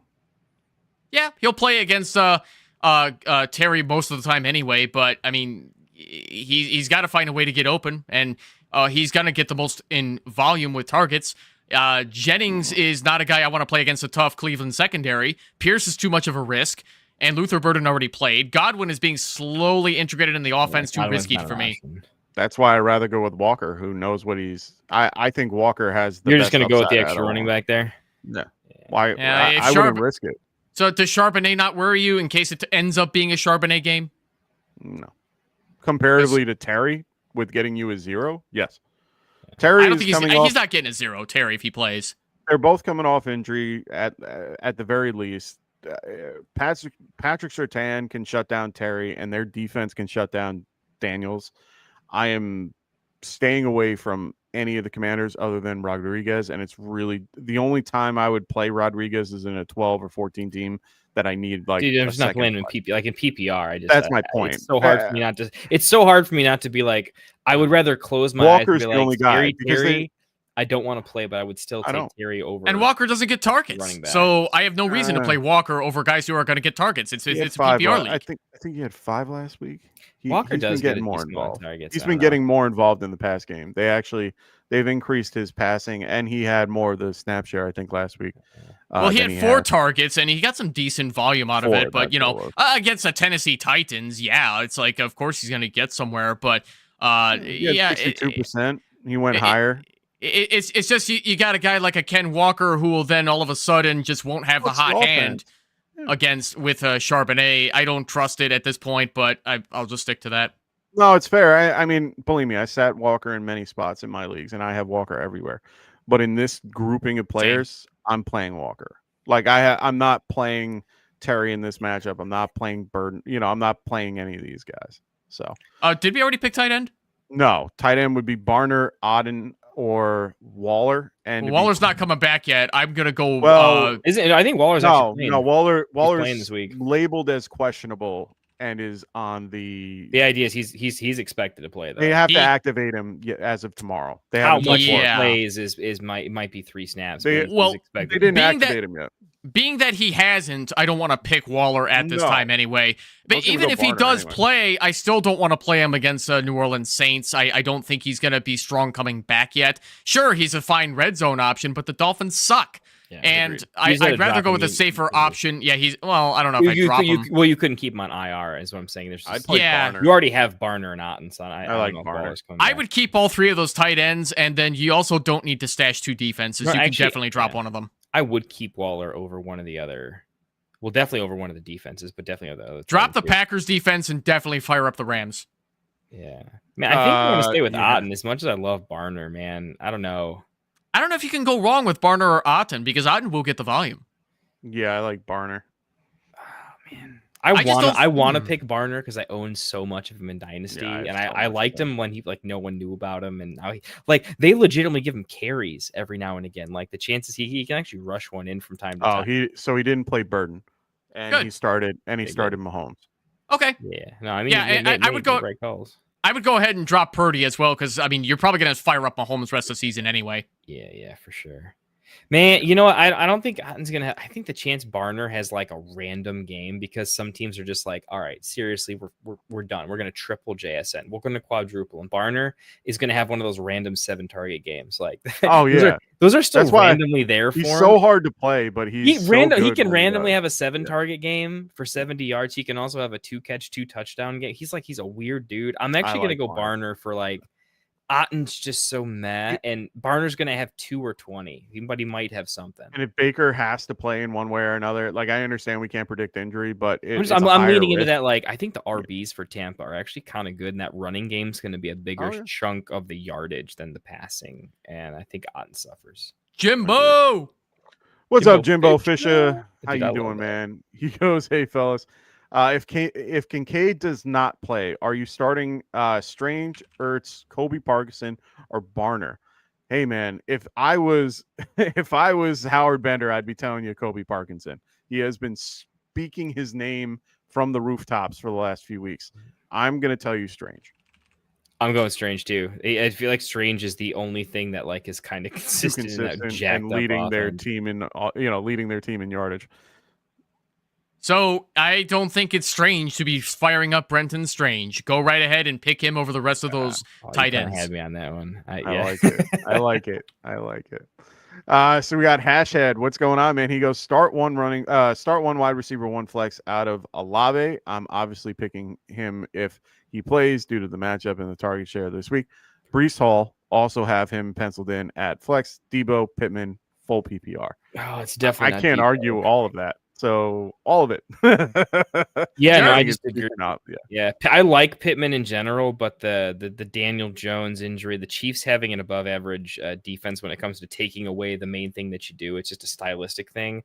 Breece Hall, it just has more ways to win. I think it's close between him and Pittman, to be honest, but I'm gonna go Breece Hall. Okay, so if Olave's out, who are you picking from Debo and Pittman? Not even close. Debo is not really a huge flex that I'm looking to play this week with Terry back. So it's Pittman? Yeah. Versus Houston? No. Wrong one. No, it's still Pittman with the red zone upside. Even though like the overall offense will struggle, like I think Pittman has a much higher chance to get in the end zone than Debo. Oh, he has Harrison Jr., but I wouldn't count him in this. He's probably not going to play. No, well, even if he does, I'm not including him in that. Yeah. He says his side note is I'm projected for 150 versus 110 without a kicker in my lineup, and I'm borderline debating not playing one because if I do, I need to drop somebody. He said I had AJ Brown, Henry, Chase Brown, and Gibbs already helped me out. Too bad Jameson was on the bench. And yes, it's an 8-team work league. Hey, okay. All leagues are good leagues, man. Yeah, it's always fun. Your team is gonna be so stacked, though. You definitely just run out the kicker. Like the chances that sometimes bites you in the butt always run that. Like, unless your team you're dropping someone you should be keeping, but it's 8-team. There's RJ Harvey's on waivers in that league. Exactly. You know? Yeah. And unless your league does minus points for missed field goals, then you're fine. Just play him out. You're good. Yeah, as long as it's not against your league rules, you can go without the kicker. But yeah, obviously fire up Olave, and then honestly, like Breece is somebody I love to play, but being that he's going to be facing a really weird Falcon team, I think the Jets are going to be playing from behind, and that Breece is not going to get enough volume with Tyrod Taylor stinking up the joint out there. So I think Breece has to ride the bench. Debo is not a guy I'm scared of, being that the Denver secondary is still good, and he's a red zone option, but also this Washington team is kind of a disaster as well, and they're playing at home. Even then, that doesn't change what I have to say. But Houston's secondary scares me more, which is why I'd rather play Debo over Pittman. Yeah, I would probably. I mean, if I'm gonna go Debo here. Olave, yeah, if I'm gonna sit Olave, I'm playing Debo, but not by much. Well, Olave's got to be in the wide receiver, and I'm gonna flex Debo. Yeah, like if Olave gets like hurt in warmups, I get that. That's like it's a good mental exercise. Like if Olave catches a weird tweaked pass in warmups, like what the hell do I do? Because it sucks. Well, that was my whole point. Like if I'm gonna pivot, it's gonna be to probably Debo and leave Hall in that equation. So I got Ike Weedman. What's going on? Me too, Ike. Me too. So Flowers failed him. I could have told you that. because I chose to start him over Troy Franklin. Oh no! I mean, I get it, dude. The Bengals matchup was juicy. Oh, it's so tough. He had 7 targets, man. He killed me too. Yeah. So now, do I start Tet or Troy? Also, the tight end. Do I start Fannin, Juwan Johnson, or Barner? I think it's obvious for all three of us. It's Juwan Johnson. Yeah, Franklin and Juwan Johnson. Bam, lock it in. Go get him, Mike. Yeah, I kind of agree. Troy or Tet, dude. It's so hard to do it, but I can't do it against the Rams. It's just I can't do it against the Rams either. I love Tetaroa McMillan. But by the way, did you guys know that he hates being called Tet? Yeah, I know. Yeah. We always call him. It's such a good nickname. How can he hate it? It is what it is.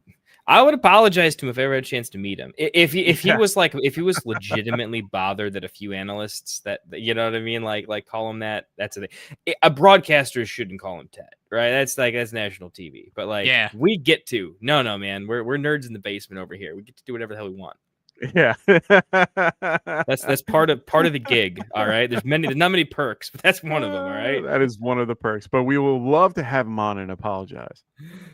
Anyway. I would go on the apology tour for sure. I would. So Frank Nunez, what's going on, man? Great to have you here. He goes, need a one running back. Judkins and Harvey Woody half PPR. It's Harvey. Judkins. I'm doing a Harvey. I'm going Harvey for sure. Harvey's an RB1 this week. I could not be more excited about the RB matchup. Oh my gosh. Too. I'm so excited. Calm me down. So Frank also says, I have Burrow on IR. My QB is Goff and plays Dallas next week. Would you just keep Burrow on IR? 5-man bench, and I would have to drop someone to activate Burrow. It's really I get it. He's doing but I'm doing it. I get what you mean. I don't think it's unethical. To not at all. It's not unethical. No. Yeah. I think the question is more, does he drop Goff to play Burrow? No, and dude. Then Goff plays Dallas next week, but he doesn't have Amon-Ra anymore. I think that could be Amon-Ra's missing, I think, 2 weeks for sure. I'm a little bit nervous about Goff next week when they only have to take away J-Mo. I mean, that could be a rough game. Detroit doesn't have to have a good game in general next week. So no, I am definitely dropping someone if you have to. If you have to, and you can probably drop Goff. And if your lineup would drop Goff. If your lineup is already set, you don't have to do anything in the meantime. You can wait another week. But the one thing I will offer, the one nugget I will offer about Jared Goff is that he will be getting Frank Ragnow back under center. Frank Ragnow has been the huge difference maker on that Lions offensive line. Without him, the Jared Goff has been hit third most in the NFL. That's how much that Lions offensive line has struggled. 100%. So Goff should bounce back into top 10 quarterback status to end the season, but against Dallas, you can definitely play him. But after that, he's got the Rams, Steelers, and then the Minnesota Vikings, which these are not all terrible matchups, but if you got Joe Burrow, I'd happily play Burrow over Jared Goff any day of the week. So you can hold off this week if your lineup's already set, and then go ahead and drop Goff next week if you have to. But that's without seeing the rest of your team as well, Frank. Burrow gets T back. He already looked good. Like, the offense is doing better. They just beat the Ravens. Like, so much better. They have the Ravens. They have Buffalo. They have the Ravens again. They have Miami. The Ravens again is going to be a high-scoring matchup. The Buffalo's easily going to be like game of the week. Is going to be hyped up. We'll see what happens. 100%. The chances Burrow's a top 3 quarterback rest of season is not unlikely. You know what I mean? Like, it's Burrow and the Flames, and do not feel bad about dropping Goff. Just get past it. You know, and especially in a 1 QB, he's really just a streamer when needed, and you got what you needed while Burrow was out. So I'm all for it. Get your guy. So Raven goes, I got Dak and Herbert in a 1 QB league. Should I roll with Dak or drop Herbert, or vice versa? Wow, I think Herbert's going to be the more valuable quarterback, but that's really close. That's a great question. I blame Pierce. This week I have Herbert at quarterback 7 and Dak Prescott at quarterback 9. He already played, but I would rather have Herbert than Dak rest of season, and that's really close. Yeah, dude. Herbert does have a decent amount of little rushing upside here and there. It's not much, but like when these guys are so close, the extra 3+ points per game that Herbert's legitimately bringing with his legs it's not nothing. It's what made Drake May like good down the stretch last year, where it's like, dude, he keeps running for enough that when everybody just throws for 2 touchdowns and it's close, 2 points per game from your legs, that's 50 passing yards you don't have to throw for anymore. And that's a big deal, right? When touchdowns can be kind of sporadic in both of these offenses, right? Yeah, I mean, it sucks, but like I feel like Dak and the Cowboys are playing their best ball, and Dak's just good. It's still not amazing. It's still not league winning, right? The yardage was it was just about 260, I think, in 2 touchdowns. Still had the interception. Still makes mistakes. And Javonte is someone they want to lean on, and Kevontae Turpin with 3 rushes. Like they want to stay balanced. I love that offense and what they're doing, but it's not what Herbert has in terms of weapons and what they're doing on offense. And I think the chances that Herbert has 2 to 3 more red zone chances per game than Dak is enough for me to go Herbert rest of season, and painfully probably let go of Dak. It is what it is. Herbert's just too good with that offense, I think. Dak's offensive line is better too. I was going to Herbert's go with offensive the line's offense. terrible. I know that's a Horrible. thing, but and here's why I was going to aim Dak. He's got the Raiders coming up, which I know it doesn't seem scary, but without that left and right tackle, that's going to suck. He's got Philly and Kansas City in the next 3 weeks. He's got Dallas in week 16, and he's got Houston in week 17. If you're using him throughout all the way down to the end to the championship, you're having Justin Herbert going against the Houston Texans, arguably the best defense in the league currently, and one of the best pass rushes as well, against a bad defensive or a bad offensive line in your championship weekend. You have Dak, you're facing Washington in your championship weekend, and you're facing Detroit, Minnesota, and the Chargers in that time frame. That's a better seasonal schedule for me. I would rather have Dak. I'm not thrilled. I think overall, Herbert's a better quarterback, but the schedule is better for Dak. I'm trying not to waffle here, but like, okay. Hey man, I'm a Herbert fan. I own him in many leagues. I love the guy. Like Herbert's matchup this week is phenomenal, but like it's really close between the two, though. Oh, it's very close. Philly, like what the Bears just did to Philly, makes me think the game plan is going to be a lot of Hampton and Vidal, right? You would hope so, but Hampton isn't back yet, and you don't know when that's going to happen. If it happens. He's got another 2 weeks till he can even come out.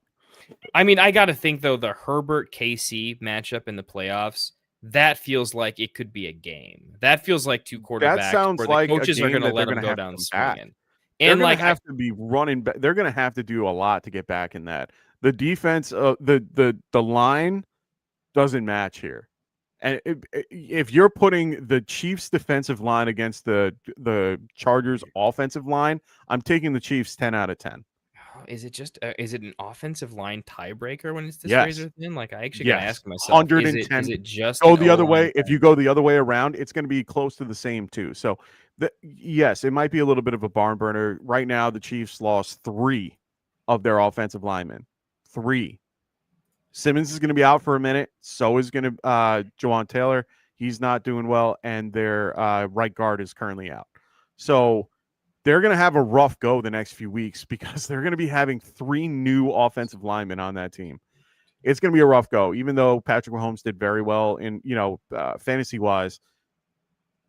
I'm telling you, it is going to be a rough road for them moving forward, and they might start turning it back a little bit because of the concept that, right now they're trying to fight to get in, but they might be to a point where they can't.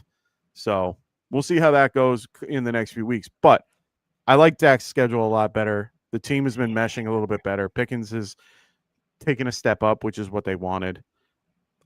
I can't not go with that group.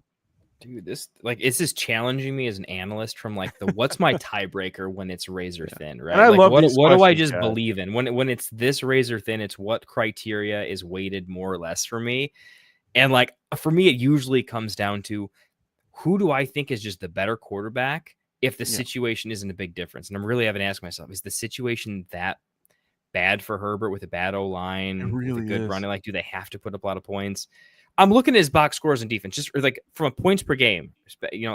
6, basically 0, then 3, 6, 5, 2, and 2, and in like rush, in what he would score in extra points per game just with rushing.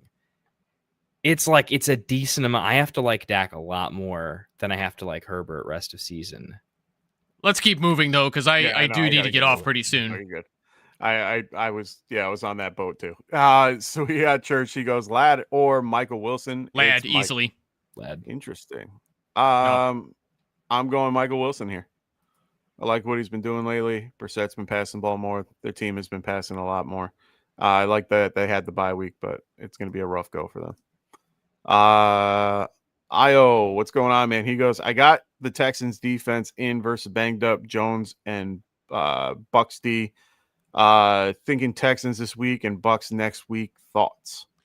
I wouldn't worry about like future defenses because I streamed them anyway. You don't need to hold on to 2 of them. I know that a lot of people with the playoffs coming up like to strategize and try to like get some stashes that they think might be good in any given week, but I don't necessarily agree with that because too much can change in a whim's notice, and if that happens, then you could miss an opportunity to get something else to replace what you thought you were going to do. So I like to just take things week to week, and as long as you have your studs in your starting lineup, I'm fine with that. But Texans absolutely this week, and I would say just, see who the better matchup is going to be next week, and then just go with that. Yeah, Texans destroyed the Bills with their defense. I think they're matchup proof. I just want to go with a safe defense that's really good against everyone else has to fear the Texans defense versus the Texans having to fear literally any matchup in the entire NFL straight up. I'm kind of just staying the Flames with the better, one defense is going to play really good every single game. That's the Texans. This is the perfect question for you guys. What's going on with Dunze? Should I be worried during the playoffs? He has every reason to maintain a high floor, but doesn't convert on his opportunities. You go first, Kendall. I'm probably above where the market's at with him because I still think the targets are valuable. He still has a pretty good red zone role. I mean, I know that hasn't happened with the DJ Moore taking a couple of touchdowns the other day, but I think that's more of a symptom of Caleb getting better and finding the open man. Rome's still a better first read. That's going to happen more often than not. What worries me a little bit more is that we're the number 1 rushing team in the NFL right now. And I think the way we win is by running the pass open situationally and with the emergence of Loveland. And it's not the box score Loveland. It's like Evan mentioned earlier, watch where he's used in the game, high leverage situations where the game's in the line. That's kind of where they're starting to go. And that's taking away what was exclusively Rome territory, right? Valuable clutch touches and targets, right? So for some of the reasons that wouldn't necessarily make me hurt Rome rest of season from what he's done negatively. I think from other options mouths, us wanting to run the game more, overall passing touchdowns probably going down a little bit more. Us being able to play defense and run the ball like old school NFC North Bears football in enough scripts to where Rome's less needed. It lowers his ceiling enough where there's flex plays that I'm finding over him. But in most of my leagues, I don't have an option, right? It has to be a pretty thin league where I'm not considering starting Rome. Like I'm not going to take a Jacoby Myers over Rome. I'm not going to do a Jaden Higgins over Rome, right? I'm not going to do a John Mechie over Rome where you know what I mean? Like you could give me Debo's and stuff where it's getting a little bit closer, but on average, I'm still he's a top 2. He was the wide receiver 3-4 to start the season, essentially. Oh, agreed. And that can easily come back. There's no reason it couldn't. But it might look a little bit more like a McConkey, where there's just a lot of other good weapons, and sometimes the game script doesn't favor you. So it doesn't scare me off enough for your question. But I would be doing you a disservice if I didn't say there are reasons to think that he's probably no longer a wide receiver 1 rest of season. Agreed. Well, Rome Odunze was never a wide receiver 1 to me anyway. He will have his upside weeks in matchups where the Bears have to throw the football down the field, especially when Caleb wants to chuck it deep to Rome Odunze because he's so good at running those routes. Caleb is also starting to polish his game too, where he even today against the Philadelphia Eagles, he had some pretty bad throws that Odunze could not come down with. And yeah, that is Caleb's fault, but he is getting polished by Ben Johnson as a former quarterback Ben Johnson was himself. And it'll take a little bit of time, but there's nothing to worry about here as it pertains to Rome Odunze. He's got some pretty good matchups coming up, except Week 15 against a tough Cleveland Browns secondary, where the Bears are really going to be tested against a tough Browns defense. But otherwise, they play the Packers twice, who have a very overrated defense, and then the 49ers, who are also very beatable with all their starters pretty much hurt. And that's going to be championship week. So Rome Odunze is a wide receiver 2, a low-end wide receiver 2 until further notice. You can absolutely start him if you have nobody else better, but I would say there's nothing to panic about with Odunze as long as your expectations are tempered properly. Yeah, I have to agree with Evan on that part. I think the problem with the Odunze is Caleb, unfortunately. Well, whenever I watch the Bears, which has been pretty often this season just because the Giants have been in that division and so has most of the NFC East. So I've been able to watch them a little bit more. And the more that I keep watching him from the eye test, from me getting to watch, he gets very scared if his first read's gone, he's scared. And then he pretty much just scrambles. And I will give him credit. He is a magician in the freaking pocket. I've never seen a guy get out of these collapsing pockets like he can. It's just unbelievable. And he has I think he's the most completions on the run than any other quarterback in the league. I'll give him that. But he's always on the run. And that's his problem, is that he's consistently moving and off his base where the play is supposed to be, and he's always just like, oh no, I gotta go. He's just running around. He's got ADHD in the pocket, and he just can't just stand there and throw or just look at his read and take it. There's been so many times that I've been watching the game and I'm like, DJ Moore wide open, and he just looks the other way, and it doesn't make any sense to me. And I just use DJ Moore instead of Rome, but same concept though. He always just looks somewhere else. I don't know what it is. I agree with Evan being a low end wide receiver too. He has, mid wide receiver 1 upside, but at the end of the time, it's hard for me to trust him unless I have, certain options. But he is a top tier guy, so it's hard for me not to sit him. Kendall, I don't know if you saw this earlier today, but Jalen Hurts kind of did the same thing that Mike just mentioned, where he had Dallas Goedert wide open in the second quarter and missed him. Oh my God, he did. That was insane. Thank goodness he missed him. Yeah, literally that. I was thinking the same thing. Like, whoa, we just dodged a freaking bullet. He is blind. Yeah. I wanted to lower Jalen Hurts in like every ranking that exists because what the hell was that? I'm not a big Jalen Hurts fan either, but I've been on record for that one. Anyway. Fighting solves everything. I love it. That's a great one. As a jiu-jitsu guy, I love that name. So Herbert or Burrow, unfortunately, this already happened. So I'm assuming you played Burrow, and I'm hoping you did. CMC, JT, good for you. Quentin Junkins, Woody, Monty, Hendo, B-Rob, nice. Way to flex. Puka, Tet, Higgins, Franklin, Warren, Bowers. Holy shit. 2-2-2 wide receiver flex. Okay, lineup recommendation, if you will. None. You like none. You currently have a. He's 2-2-2, right? So it's basically a pick 6. I mean, CMC, right now, JT, Lock, Puka, T for me. Assuming the concussion is way fine. That is a lock for me. And then it's pick 2 flex. Hendo's my first flex in, and I got to pick a 5th after Hendo. Yeah, I mean, it's CMC, JT. I think I'm going Hendo, Woody. Puka. Say Franklin. Yes. Yeah. So the choice is Franklin, Woody, Huge. I guess right? Woody and then Warren. We already said Franklin over Tet in multiple other takes earlier, so we know we're Franklin over them. I have Bowers at tight end 3 and Tyler Warren tight end 5. I'd still go Bowers. Would you just go Tyler Warren and Bowers over Franklin? Then I would do those. I would go Bowers Warren over Franklin. Yeah, so I would happily go double tight end here. I would be going to, and then the second fight, whoever your flex is actually one of the I might only do Hendo. I might even just do Warren and sit Bowers. That's what I would do. I wouldn't sit Bowers. I think Bowers is basically a wide receiver 1 when the team's playing reasonably, and I think they're reasonable enough where I couldn't do Franklin over a Bowers on. Franklin suffers from the same things that Bowers does, but Bowers is kind of just a better NFL player. Going against the Chargers. Chargers are going to make them look silly. I'm sorry. But the last time Bowers played the Chargers, 5 for 8 for 38, which was I would not expect him to repeat that low of a floor. I expect him to do better this time. I think you got to go double tight end here. Going against James, though. Don't care. You gotta play him over Franklin and there's Ted no Terrell defender McMillan. on the planet where I'm like, oh yeah, Bowers is going to be in trouble. James Bowers is the only guy that I would. Bowers is matchup proof. Yeah, you're a fool if you bench Bowers. Do not do it. Yeah, I mean, I get that over Bowers Warren though. games, I would play Warren over him though.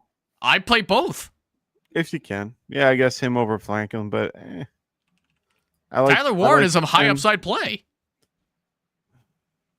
I mean, he's come down to earth recently, but you got to love. Yeah, that's what I mean. It's because he didn't fall in the end zone. Yeah. Yeah. But I mean, 8 for 10 for 99 against the Falcons, like that's like you don't need to fall in the end zone for that one. Yeah. But both of them need better touchdown luck too. Like the touchdowns are coming. They have to, right? They have to. So hashtag goes, I'll add this if y'all got time. If Olave is injured, I'll likely drop someone in order to bring Harrison Jr. off of IR to make the bench swap. Who are we dropping in order to start Debo from his That's grouping? Back to his lineup that he posted earlier. I'm going back up. Actually, he did not. I would need to see your team to make that appropriate decision. It would be Pittman. I wouldn't drop Pittman. No, I would not. I would keep Harrison on your. I would keep Harrison on your bench. He had Terry and Debo, right? Terry, no, right? He had. Let me see. No, this is Debo, Olave, Breece Hall, and Pittman, and Harrison. I'm Brown. not. I'm just going to keep. I need the rest of the roster though. I'm keeping Harrison Jr. on the IR and keeping who I currently have. No Terry. Okay. I'm honestly doing that because he's saying here, Pittman is hard to drop. RJ Harvey is not on waivers. I just dropped Woody Marks to pick up the Eagles to stream for week 15 and 16 and holding Seattle for week 17. Woody's already picked up as well. I would not do that, Hashhead. I would not be stashing. I would not be stashing defenses ahead of time just to try to make a run in the playoffs because you don't necessarily know who they're going to lose in the meantime that could affect their matchup. So I wouldn't do that. I would just drop one of the defenses and hold on to let's see, Olave or Harrison Jr. I'd hold on to Harrison Jr. because he's still going to be worthwhile. He's not wide receiver 1 value, but you know what I mean. But you can look. This is a philosophy question, though, right? Like this is not a who do you like better than the other player, right? This is me and Evan are both on the like.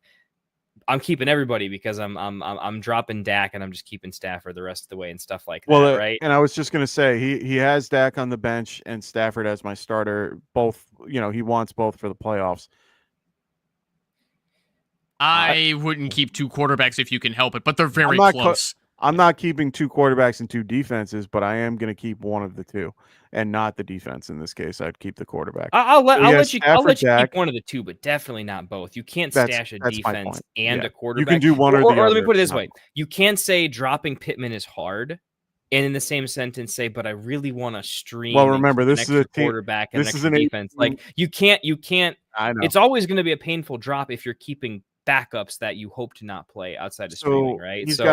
He's got Stafford, Dak, Chase Brown, Gibbs, Henry, AJ Brown, Olave, Pittman, Harrison Jr., J-Mo, Debo, and the Seattle and Eagles. I would just drop Debo, though. If you have to, I'm dropping Debo. Now, being that this is an 8-team league, I'm not dropping Debo. I'm dropping Dak, and I'm dropping one of the 2 defenses. That depends on the hot one of the week. Like, you can drop the Eagles defense right now, and then maybe pick them back up later if the matchup is good enough. But I would go after skill players on your bench because it's an 8-team league. They're going to be plentiful. You don't want your opponents picking up a solid running back or a solid wide receiver. You want to hold on to the right running backs, wide receivers, and tight ends. You want to hold on to as many as possible. That's the best way to shut out your opponents from getting talent.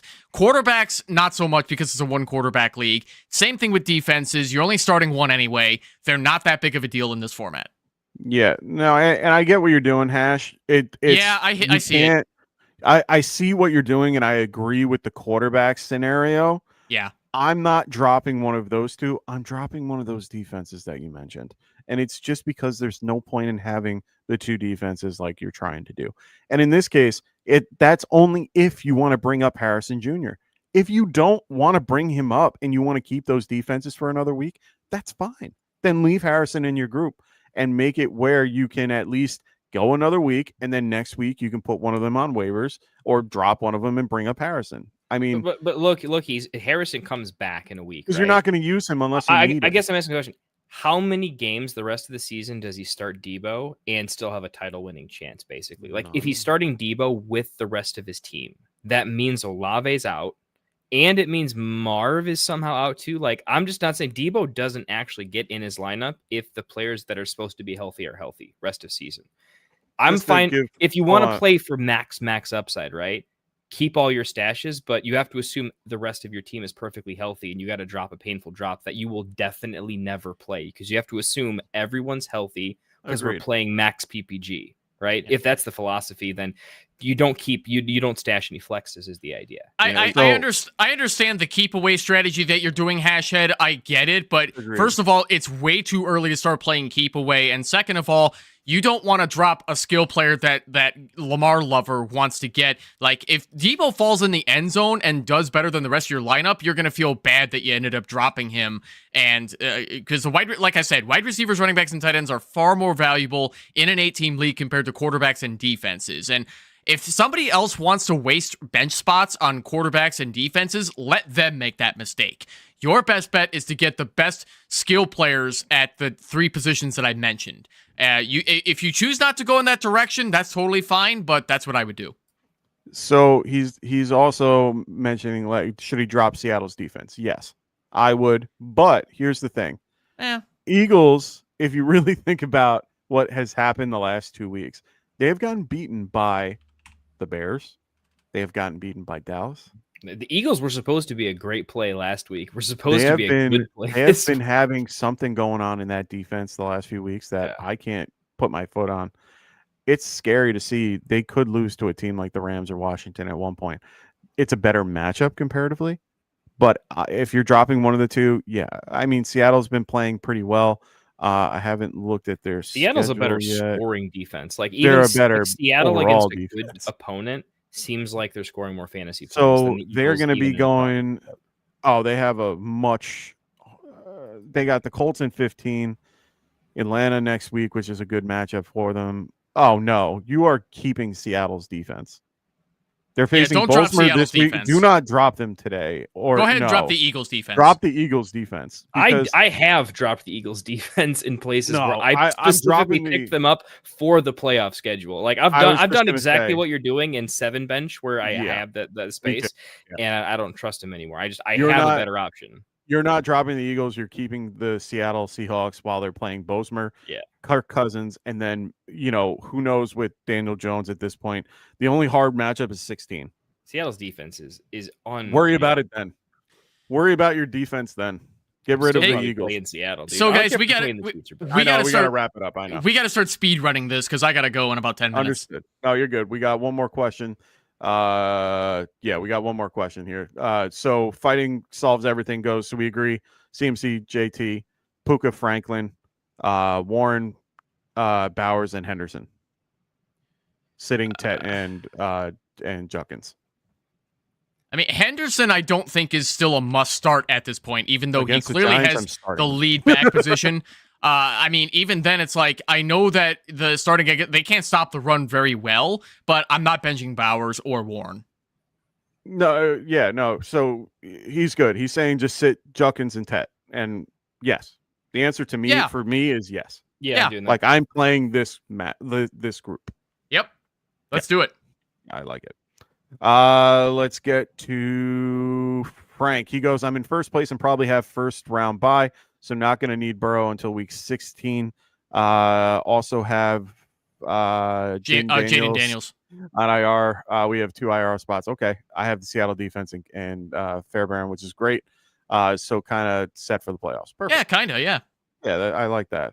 We already talked about that. We already did that. Awesome. So we definitely we got the appreciation from hey man. We appreciate it. We're here to help you guys. That's why we have no problem giving you guys as much info as possible. Fighting solves everything. Agrees. Drop the Philly defense.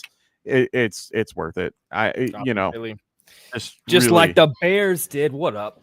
Oh, I like Boom. it. I like it. That was a I know. one. You know what I'm saying? Come on. All right, man. boys and girls, we're going to start wrapping this up. I just wanted to at least push our affiliates real quick. I just wanted to make sure you guys check out Phil at the Extra Point, as well as Kendall at the Fantasy Football Tavern when he gets back and starting to do a little content. Also, check out Evan's show as well, or his YouTube channel at Barely Fantasy. Make sure you guys are checking him out as well. Also, if you haven't already, please make sure you guys check out Underdog Fantasy. If you haven't already, please use promo code GETRIGHT when you guys sign up. They have great things like Pick'em. They also do a lot of best ball in the off season as well, but get started now. Lots of really good Pick'em choices this week. They also have a promo for Play 5, Get 100. So please use promo code GETRIGHT, and that is your play. Before we wrap up, though, I want to give one more shout out and thank you to IO2004 and Robbie7301 for the super chats this evening. Super chats are not mandatory here on this show, but they are always greatly appreciated. And we get immediately to your question when you drop a super chat. It helps us out. We love the tips that you guys give us for the advice that we give you. We want you all to win. Thank you all so much. We hope to see more of it in the future if you can spare it. Yes. So thank you, everybody, for coming today. Hashhead Fighting Solves Everything. We really do appreciate it. Frank, everybody else that's joined. Church Boy, thank you. Raven, as always. Galaxy, Country Boy, Ricardo, Albert, everybody. Thank you for joining tonight. Make sure you guys check us out. Check me out on Sunday. I'll be here to help you with actives and inactives, like guys like Chris Olave. We also have Frank on Monday, and then hopefully maybe Phil back on Tuesday if he's not skiing. And then we got Frank on Wednesday, and then back here on Friday. So we'll see where I'm at by then. Hopefully my wife doesn't give birth before then. But beyond that, thank you everybody for joining. Good luck in your Week 13 matchups. I hope everyone had a wonderful holiday. I'm very thankful for this group right here. So thank you guys for coming and joining us today. Hope everybody enjoys the rest of their Thanksgiving weekend. I think it's time to play some music. Peace.